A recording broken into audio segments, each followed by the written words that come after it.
Hello and welcome back to our series of discussions on the Second World War. We are going to be dealing in this lecture with the actual outbreak of hostilities, with the German assault on Poland in September of 1939, and with the Blitzkrieg, this new way of warfare that the Germans introduced to the world in Poland in September of 1939. We'll look at Blitzkrieg not simply as a military policy, a military strategy, but also as a political and economic policy. It was all three. We'll look at what the components of that strategy were, why they were revolutionary. We'll talk about why Blitzkrieg was of a political and economic advantage to Hitler. And then we will trace the campaign itself in Poland, what lessons were learned from it, and then also look at the conclusion of the lecture at the Russian invasion of Finland in the winter of 1939-1940. So let's begin with the Blitzkrieg. We certainly tend to think of the Blitzkrieg. It's a word that has now gone into the political lexicon of blitzkrieg. Lightning war is obviously what it means. We all know this, I think. What I think is less frequently known about Blitzkrieg was the extent to which it was not simply a military policy, but was part of a general approach of the Nazis, especially Hitler, to political and economic problems. The idea of lightning wars, quick wars, to be fought against diplomatically isolated states was key to Hitler's thinking. Hitler, the idea of knocking out an opponent, to destroy the opponent before it really had time to get itself mobilized, was important because Hitler wanted to be able to conduct business as usual. He had been tremendously impressed by his experiences during the First World War. At the end of the First World War, as you'll recall, the old regime, the Imperial German state, was overthrown by revolution at home. All the way through the war, and particularly after 1916, Germany was under tremendous pressure, economic pressure, pressure to provide food, housing, and so on for its citizens. Germans were forced to live with great privations in the last 2 years of the First War. And this had made a tremendous impression on Hitler. He believed that the regime had toppled in November of 1918 precisely because the old imperial regime had been unable to deal with the demands of its population, had not been able to feed it, to clothe it, to provide fuel for warmth during those last 2 grisly years of the war. Hitler was, it sounds ironic in a sense, or almost counterintuitive, but Hitler was very much attuned to public opinion. One thinks here's this totalitarian dictator who certainly by 1939 can snap his fingers and get what he wants. But in fact, Hitler was very, very sensitive to public opinion. The Gestapo, the secret police in Germany, had to submit reports every 2 weeks on what was called Stimmung in der Bevölkerung. It's not public opinion, but opinion. They would go off and listen to, overhear discussions in bars, on street corners, in the bakeries, and so on, and then write up reports. How did this policy play? How did that policy play? And these things were taken quite seriously at home. What Hitler wanted to be able to do was certainly to go to war, but against an opponent that he had carefully picked. They would be diplomatically isolated so that that opponent could be knocked out in rapid fashion. What this would do would be to allow him to conduct military operations without a total mobilization of the economy, without the privations of the First World War, without the dislocations of moving from a peacetime to a wartime economy. And it allowed him to pursue a very rapid military buildup. We're talking about a country that in 1935 had basically no armed forces. By 1939, Germany had extraordinarily well-trained and well-equipped armed forces. They did this by pursuing what was called a policy of armaments in breadth, but not in depth. That is, rather than mobilize the economy for full wartime production, rationing, allocation of scarce resources, and so on, armaments in breadth meant build armor, build aircraft, equip your infantry, but you don't do this as if you're planning to go to war for a year, 2 years, 3 years, 4 years, 5 years. These were to be lightning campaigns. You could do this not on a shoestring, but certainly would not require the kind of full commitment of the society, the total mobilization of society that the First World War had required. It was evident in 1939 that this was precisely the policy that Germany had pursued. Despite the increasing awesome displays of military hardware and the four-year plan, certainly in Nazi Germany by 1937, 1938, 39, Hitler would review at the grandstand there on Unter den Linden, just across from the Chancellery. Every year there would be the enormous display of military hardware, the German tanks, the new equipment, the heavy artillery all rolled by, the soldiers goose-stepping proudly by. Despite all of this, despite all of the talk in the four-year plan about putting Germany on a footing to be economically independent by 1940, Germany was certainly not prepared for any sort of protracted conflict in September of 1939. Much of the four-year plan had been devoted to developing synthetic materials, especially oil and rubber, but only 20% of Germany's oil needs were actually produced domestically, and less than 15% of its rubber could be produced by these synthetic methods. Germany also still imported about 20% of its food in 1939. So Germany was hardly prepared to launch a major war against powerful enemies in the fall of 1939. What it could do was to launch, Hitler believed, a surgical attack against an opponent like Poland. I said diplomatically isolated. Now, it's obvious that Poland has agreements with both Britain and France, but as you'll recall, Hitler was absolutely convinced that his agreement with the Soviet Union would act to deter British intervention, that France would fall into line, and so he would have his war against Poland. It would be over, no mobilization of the economy, no big international repercussions, the regime would move on. This would obviously not be the case, but the Blitzkrieg strategy that had been developed in Germany was ideal in a military sense for this type of thinking. Well, what was that Blitzkrieg strategy, and how did it come about? First of all, it began with an emphasis on offensive operations. The great lesson of the First War had been that these massive battles, the First Battle of the Somme, in which the British lost 40,000 troops in a single morning, of charges across no man's land, the pulverizing of positions at Verdun, also in the course of 1916, where heavy artillery, machine guns, automatic weapons of all sorts could be brought to bear against charging infantrymen, that this static war, in which all the advantages seemed to lie with those on the defense, could be avoided. How did one get around having a replay of the same kind of trench warfare, a war of attrition, which Germany could not win? The point was movement, it was offensive operations. How to do this? Well, it was to take advantage of powerful armored forces, tanks, to smash border defenses and encircle large concentrations of enemy troops. Following the panzers, the German term for tanks, would come motorized infantry, traveling in trucks and tracked personnel carriers. These highly mobile infantry forces would consolidate the gains made by armor, while the tanks would then move on deeper into enemy territory. Next on the scene would come the mass of traditional infantry who would free the motorized units to pursue the advancing armor. So you have this big encircling movements by the armor, motorized infantry following it in, and then the traditional infantry following it. In the meantime, the panzers would then be off and running again on another great pincer movement, moving deeper and deeper into enemy territory. All the while, these maneuvers would be supported by a massive application of tactical air power.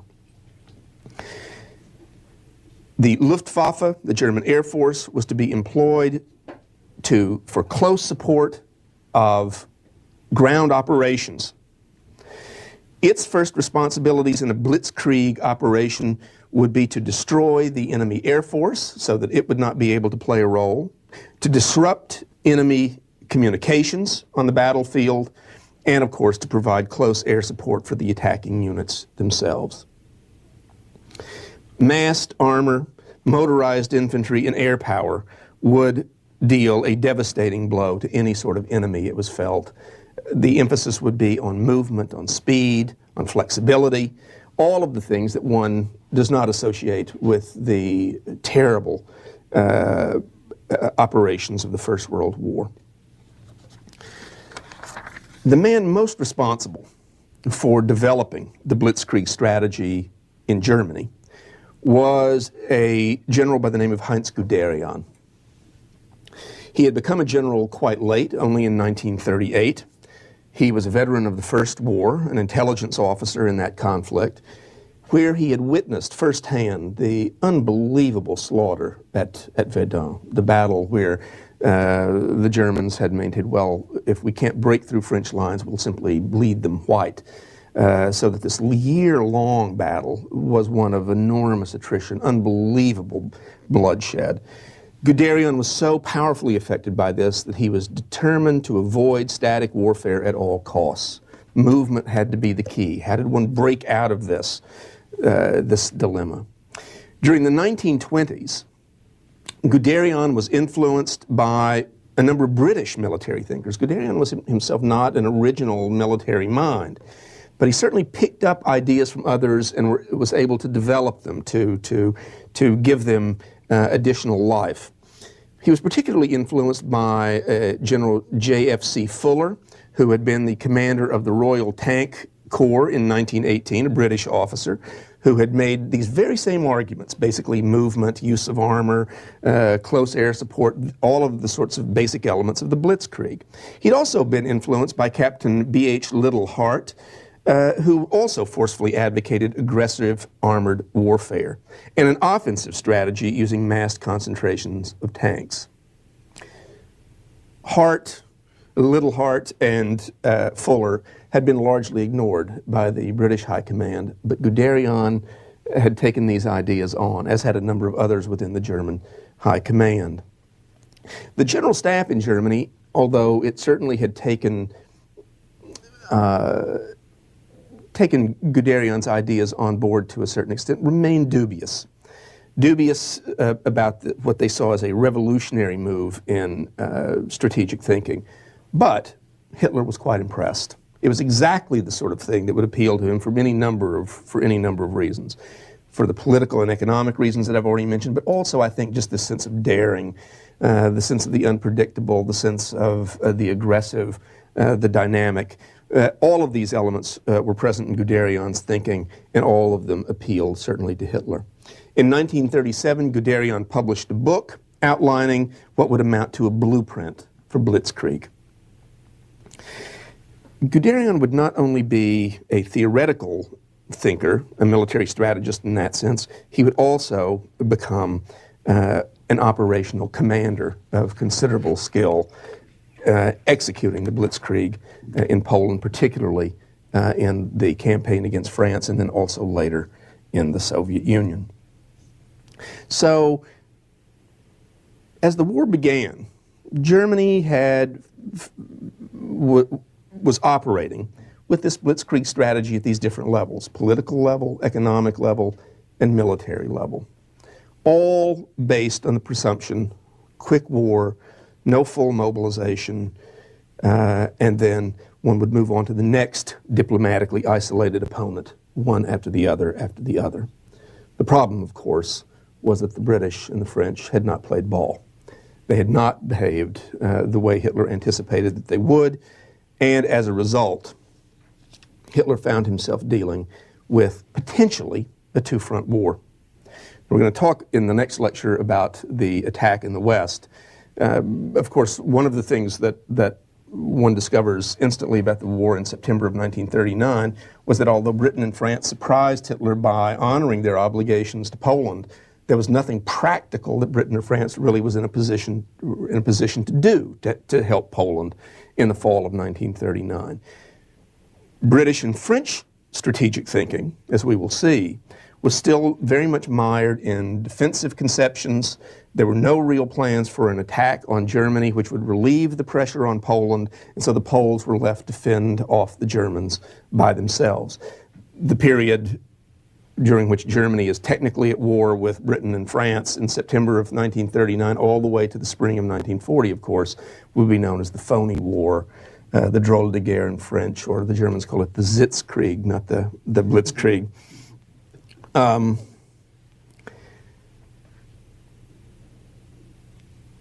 Hitler, aside from being astonished at the British response, he supposedly turned to Ribbentrop, who had assured him that Britain would not honor its obligation to Poland, and when the announcement came in that they had, Hitler supposedly turned to Ribbentrop and said, "What now?" Completely caught off guard. Another reaction surprised him on that morning of September 1st, 1939. Germans awoke that morning to a radio news bulletin in which they discovered, as their radio announcer told them, that Polish forces had attacked a radio station on the German-Polish frontier, and that since daybreak, German forces had been responding with force. I don't think very many people in Germany thought that Poland had attacked Germany on September 1st, 1939, but there was considerable disappointment in Germany at this news. On that day, in the morning of September 1st, 1939, great convoys of troops began moving through the center of Berlin, tanks, trucks, and so on. Crowds gathered along Unter den Linden to watch the troops moving eastward. It was not a replay of the summer of 1914, when cheering throngs had tossed flowers at the departing troops. There was a sense of enormous depression. Hitler's popularity had been based to a very large extent on the fact that he had made great foreign policy victories, and he'd done it cheaply, no war. He'd managed to not only revise but destroy the Treaty of Versailles with not one drop of blood being spilled. The Gestapo reports are very clear about this. There was disappointment with the German people about this outbreak of hostilities. And Hitler himself commented later in the day how disappointed he was that as this convoy of German military vehicles moved eastward through the center of Berlin, that the crowd had stood not applauding, not cheering, but in stony silence watching the troops move east. The days of easy victory were apparently, diplomatic victory were apparently over. The campaign in Poland, on the other hand, was a terrific success. It was the first Blitzkrieg, and it worked according to the blueprint, the game plan. It was called Case White, and from the very beginning, of course, the Poles were frightfully overmatched. The Germans committed 52 divisions, 1 million men into the assault on Poland. This from a military establishment that had 100,000 troops 5 years before. The Germans possessed a great advantage in armor, 1,500 tanks to only 310 possessed by the Poles. Aircraft, the Germans had 850 bombers, 400 fighters versus 400 Polish aircraft, most of them the old World War I vintage double-winged planes, almost all of them obsolete. The German plan called for a two-pronged attack from Army Group North and then one from the south. The one from the south was headed by a general who would play a very important role in the course of the Second World War. He was 64 years old at the time. His name was Georg von Rundstedt, among the most distinguished and important of the German military commanders of the Second World War. The plan was to smash into Poland in two great pincers, trap the Polish army west of Warsaw, and annihilate it. It wasn't to take territory. It was to destroy the Polish army in western Poland, but for Warsaw. The plan had been drawn up by the German High Command, and it worked with even greater speed and fewer problems than its most wildly optimistic planners had believed it could. Warsaw was reached by September 8th, a week after hostilities began. The city resisted, although there were calls, the Germans had hoped that the Poles would surrender Warsaw. The Poles refused. And in what was to be an ominous preview of the conduct of the Second World War, and one of the things that would certainly distinguish it from its predecessors, the Germans launched a massive air attack against the civilian center of Warsaw. The Polish army fought tenaciously, but was, of course, overwhelmed. I'm sure that we've all seen still photographs or even some of this footage of, at one point, Polish troops on horseback, the old cavalry units, charging across an open field, in some cases almost with lances, certainly with flags flying, into the teeth of these German armored units, cut down and annihilated. The Poles fought, and fought very tenaciously, but then on September 17th, the other shoe dropped. The Soviet Union moved across the eastern frontier of Poland to occupy its slice of territory. Attacking from the east, this Soviet onslaught sealed Poland's doom. In this confusion that prevailed on the battlefield in these weeks, about 90,000 Poles managed to escape from Poland, going through Romania, through Lithuania and Hungary. Many ultimately reached Great Britain, where the Poles, I think this is also one of those things that one doesn't often hear very much about, the Poles would represent the largest army in exile of the Allied forces during the Second World War, far larger, for example, than the Free French units that would go ashore and participate in the Normandy invasion. There was something else, contribution that the Poles made in 1939. As the conflict broke out, the Poles had been working on something called the Enigma machine to break the German military code. It was a highly complicated piece of machinery, and the Poles thought they'd done it. One of those Enigma machines made its way out of Poland and wound up in a place where it would not be used very effectively, unfortunately, and that was into the hands of the French High Command in the West. But that would be shared with the British. And this, although it had played no role in the operations in 1939, the Allies would take from that Enigma machine the beginning of the breaking of the German military codes, which would allow us, over the course of the Second World War, as we worked these things out, the British primarily, to anticipate German moves, to understand what the Germans were up to. And that, I think, has to be seen as a contribution of the Poles to the war effort. Well, by the end of September, the Blitzkrieg had done its job. Poland had been devastated, forced out of the war. Britain and France, as we've seen, were unable to do much of anything. Calls by the Poles for some sort of help, for the British, the French to launch some sort of offensive into Western Germany, at least to pull the Germans back.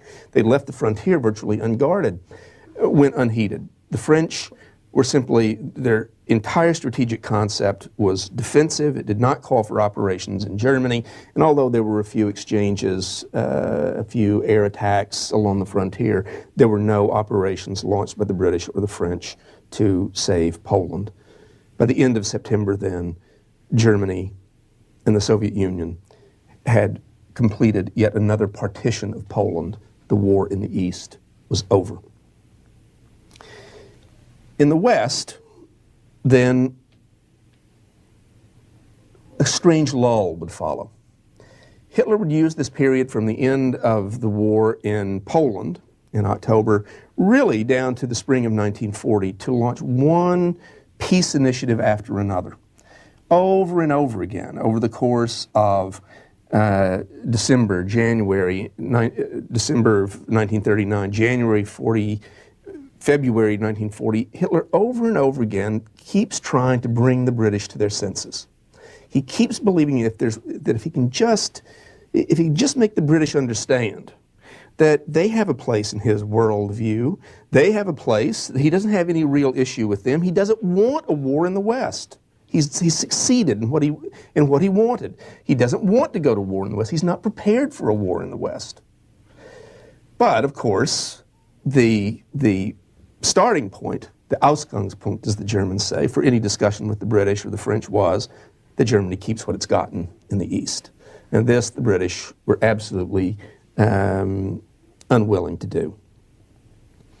And so they waited. In the east, the war, however, didn't come to a complete standstill. Poland had fallen, but now came an odd interlude in a way. This Russo-Finnish War in November of 1939 that would go on to middle of March 1940. Stalin was concerned that Finland would fall under German influence, so much for the cooperation between Germany and the Soviet Union. Finland was too close, it was too dangerous. He was afraid that the Finns would fall under German influence. Leningrad, the Soviet Union's second largest city, was only 20 miles from the Finnish frontier. The Soviets demanded that the Finns cede territory on the Karelian Isthmus, which would put Leningrad out of range of potential attack from the north. A number of possibilities were open, exchanges of territory and so on, but ultimately the Finns refused all of these overtures from the Soviet Union. And the Soviet Union finally launched military operations on November 30th, 1939 against Finland. In all of the history of overmatched opponents in warfare, you probably could not find a better example than the Russo-Finnish War. The Red Army outnumbered the Finns by 50-1, enormous advantages in equipment. The Finns, everyone believed, would be utterly unprepared, certainly not be able to deal with the Red Army. But the Finns, under Field Marshal von Mannerheim, fought with great skill and tenacity.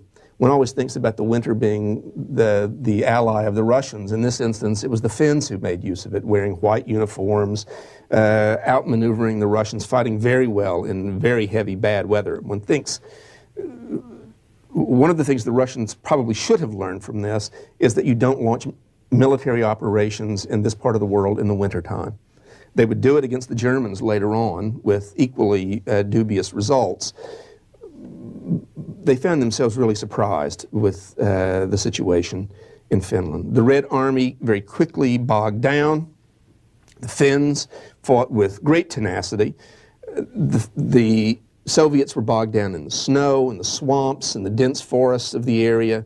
They suffered humiliating defeats and heavy casualties all the way through this campaign, which was covered with great delight in the West.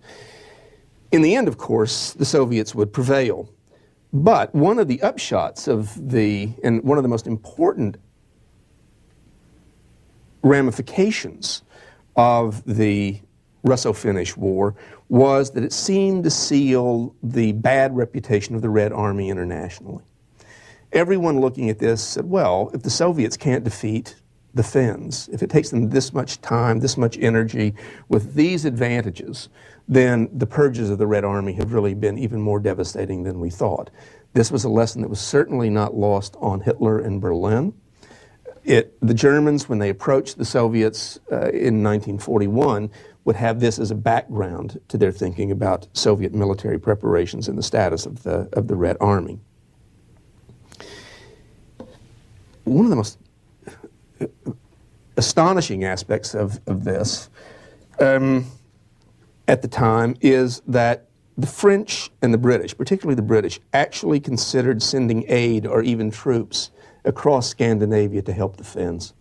Churchill was very keen on this idea. This was one of those ideas. He was not yet prime minister in Britain, but it was one of the ideas which also gave him the reputation of being a kind of loose cannon floating around. One can only think of how the war might have looked different if, for example, the British had been able to project power across Norway, Sweden, and into Finland. It was only really because the Swedes maintained their neutrality, refused to allow any sort of overflight or passage, and because getting troops across through the Baltic with the German Navy patrolling there was difficult, that the British were dissuaded from this. But Churchill was very enthusiastic about this prospect. This, I think, along with his idea of attacking through the, quote, soft underbelly of Europe, close quote, were military ideas whose time still has not come. At the conclusion of this campaign, in the middle of March 1940, Soviet standing in the West was at an all-time low. The assessment of the Red Army was low, And anti-Soviet sentiment was rampant in Britain and France and in the United States. Here was this bully nation, this bully state, this communist state, which had now attacked small Finland, and the heroic Finns had fought with great skill to fend them off. The great question, as March turned to April of 1940, was not what was going to happen, though, in Finland or in the East. The question was what was going to happen in the West. Would there be a campaign in Western Europe? Hitler still had not given up reaching some sort of accommodation with the British, with Chamberlain. And so one waited. Would the phony war become a real war, a shooting war? Would the drôle de guerre be over? Would the Blitzkrieg turn into Blitzkrieg in the West? That answer would come in May of 1940. We'll take that up next time.